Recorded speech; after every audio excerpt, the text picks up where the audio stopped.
Bonjour à tous. Comme vous le savez déjà peut-être, je suis en collaboration avec la marque ITD Collection, une marque de scrapbooking et de mix média que j'adore. Et comme j'ai reçu un premier colis, j'ai voulu partager son contenu avec vous aujourd'hui. Comme d'habitude, je vous mettrai dans la description de cette vidéo les liens des articles qui seront présents dans ce colis et que vous pourrez retrouver dans la boutique Brico et Scrap. Je vais donc ouvrir le colis, vous montrer son contenu et vous présenter les articles qui le composent un peu plus en détail.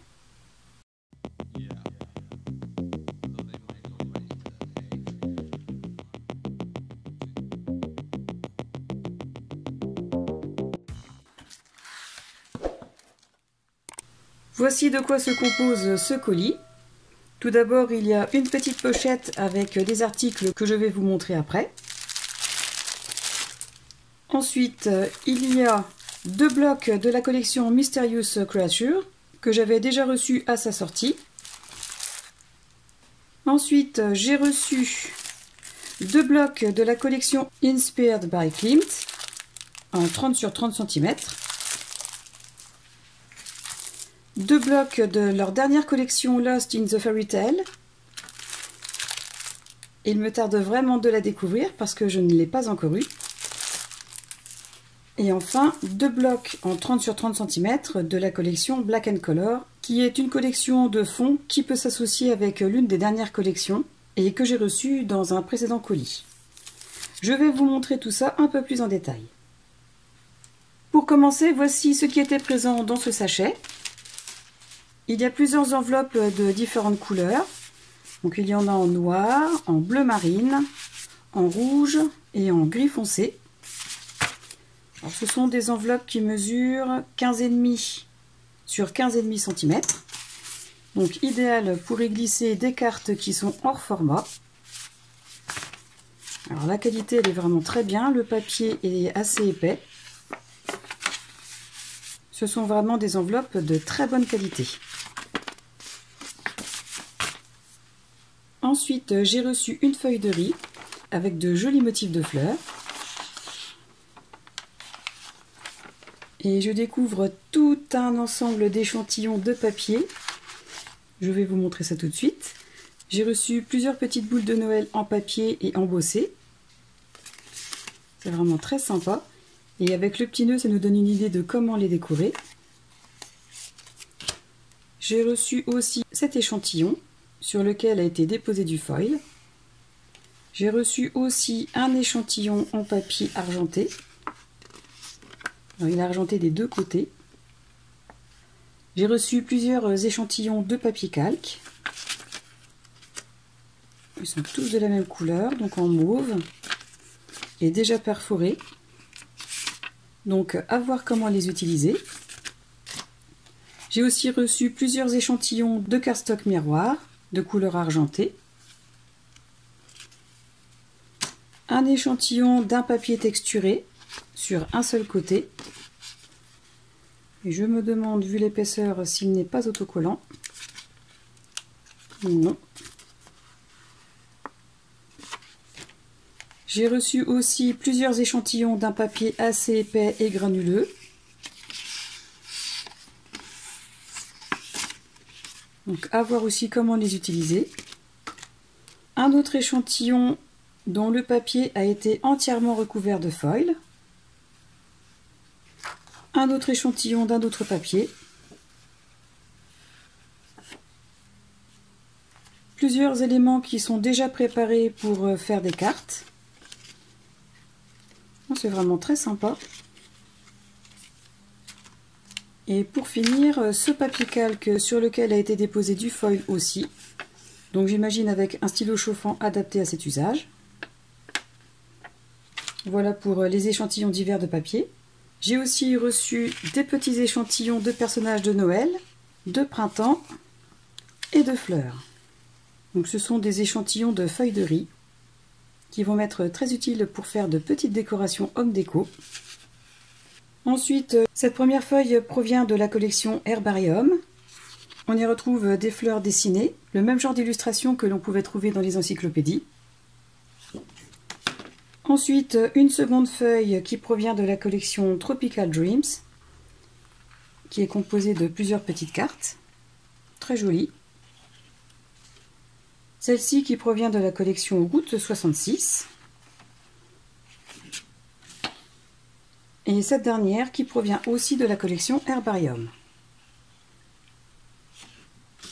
Ensuite, j'ai reçu 2 sets de mini papier de riz de la collection Klimt et 2 cardstock miroirs de couleur argent.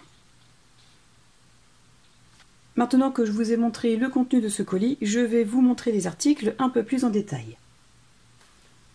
Ensuite, concernant les collections, je vous avais déjà présenté ce bloc ainsi que celui-ci de cette collection quand j'avais reçu mes colis partenaires de la marque. Mais je vais tout de même vous les remontrer brièvement. Donc je commence par celui qui s'intitule Inspired by Klimt, inspiré de Klimt. Toutes les collections sont composées de 11 pages et sont imprimées sur du papier 200 grammes. Voici la première page. La suivante avec plusieurs portraits. Des portraits en un peu plus grand. Une très belle feuille. Une autre avec les couleurs typiques de l'artiste. Une feuille que moi j'utiliserai en guise de fond. Celle-ci aussi, tout en ayant récupéré au préalable le papillon et cet élément. Une autre feuille de fond avec ce joli papillon. Une feuille un peu plus sombre. Celle-ci est superbe avec les couleurs, la libellule, les fleurs, bref tout l'ensemble. Et cette dernière feuille. Donc voilà pour la collection principale. Ensuite, produit que je n'avais pas reçu dans le colis partenaire de la marque, c'était ces 2 sets de feuilles de riz. Maintenant, c'est chose faite. Donc je vais vous les présenter. Je vais commencer par ce set.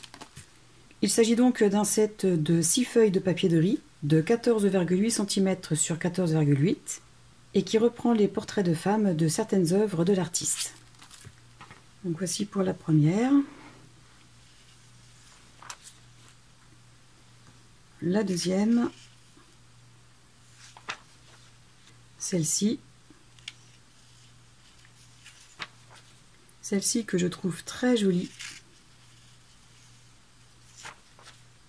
Encore un très beau portrait avec cette femme et ce qui semble être le soleil en fond. Et celle-ci. Ensuite, voici le deuxième set, donc avec ce joli portrait. Celui-ci que j'aime aussi beaucoup. Celui-ci dans des tons beaucoup plus effacés. Celui-ci. Ce portrait que je trouve aussi très joli. Et celui-ci. Voilà pour les mini-sets de feuilles de riz. Ensuite, comme pour la collection précédente, je vous avais déjà présenté celle-ci, mais je vais le refaire encore ici. Il s'agit d'un ensemble de fonds qui s'associent avec cette collection, mais qui peuvent aussi s'associer avec d'autres collections, telles que celle-ci, et qui vont nous permettre de pouvoir compléter des pages d'album ou décorer des cartes sans avoir peur de couper un motif. Je vous montre. Sur cette première feuille, nous avons 4 cartes avec des couleurs et des craquelures différentes. D'autres cartes avec d'autres couleurs. Ensuite, une page pleine sur le ton marron. Une sur un ton rouge. Celle-ci sur un ton orangé.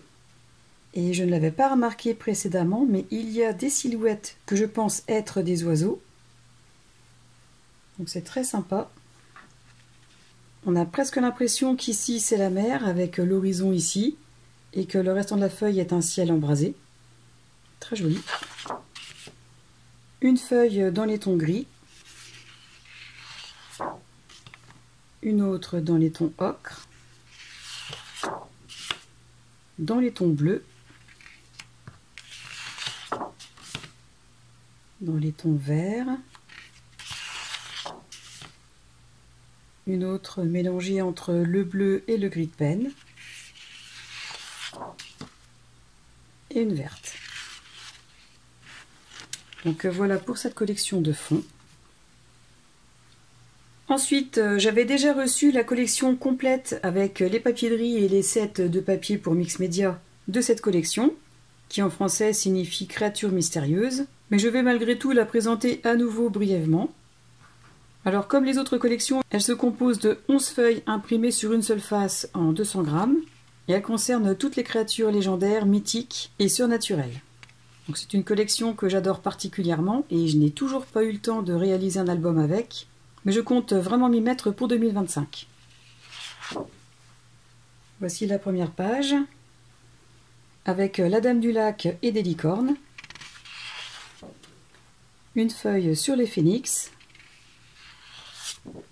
une autre feuille avec des faunes et un loup, ici, deux centaures dans une forêt. Pour ceux qui me connaissent, vous savez déjà que cette page est ma préférée avec les dragons. Une autre page qui personnellement me fait penser un petit peu à The Witcher. Une page avec un satyre. Une autre page que j'aime beaucoup.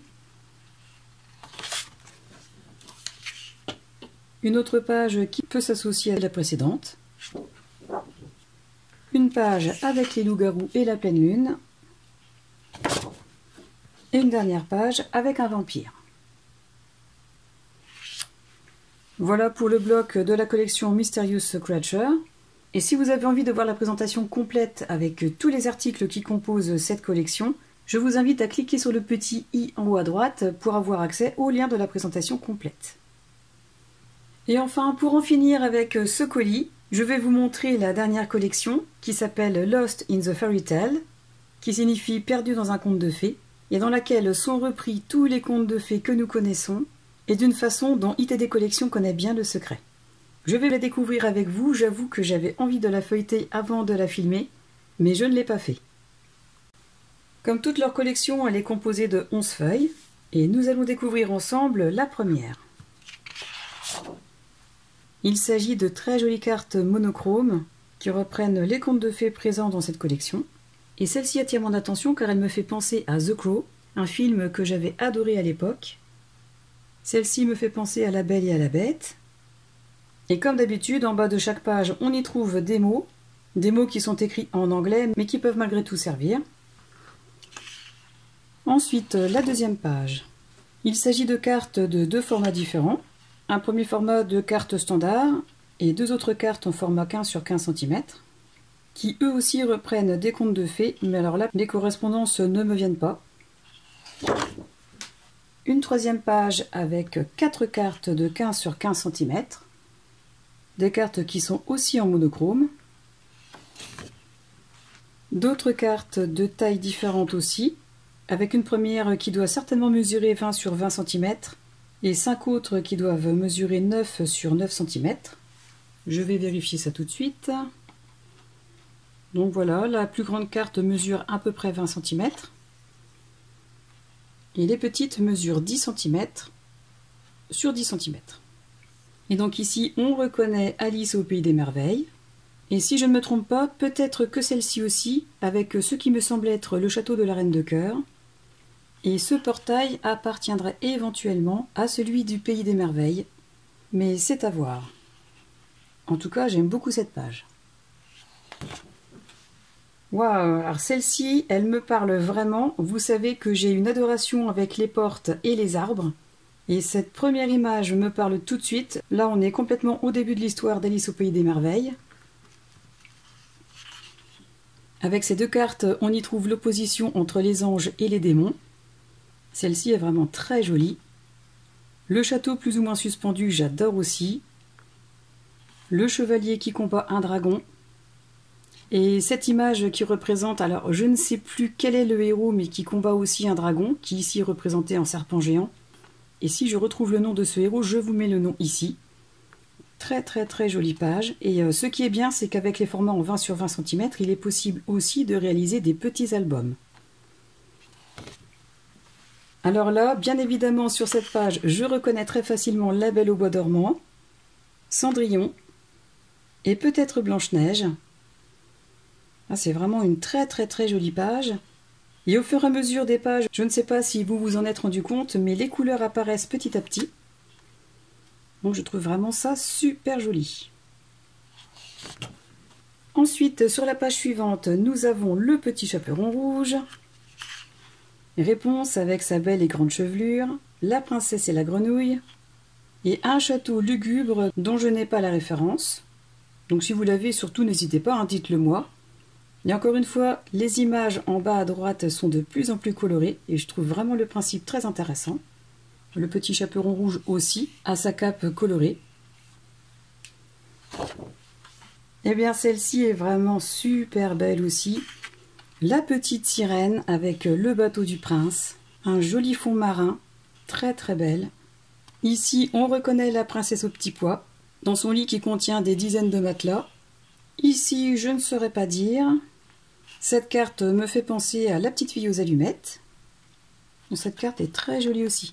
Mais par contre, encore une fois, je ne sais pas à quelle histoire elle correspond. Et celle-ci non plus. La page suivante nous offre plusieurs cartes et cette fois-ci en couleur. Toutes ces cartes sont vraiment super belles. La Belle et la Bête. Ici, nous avons l'ogre, le chat botté.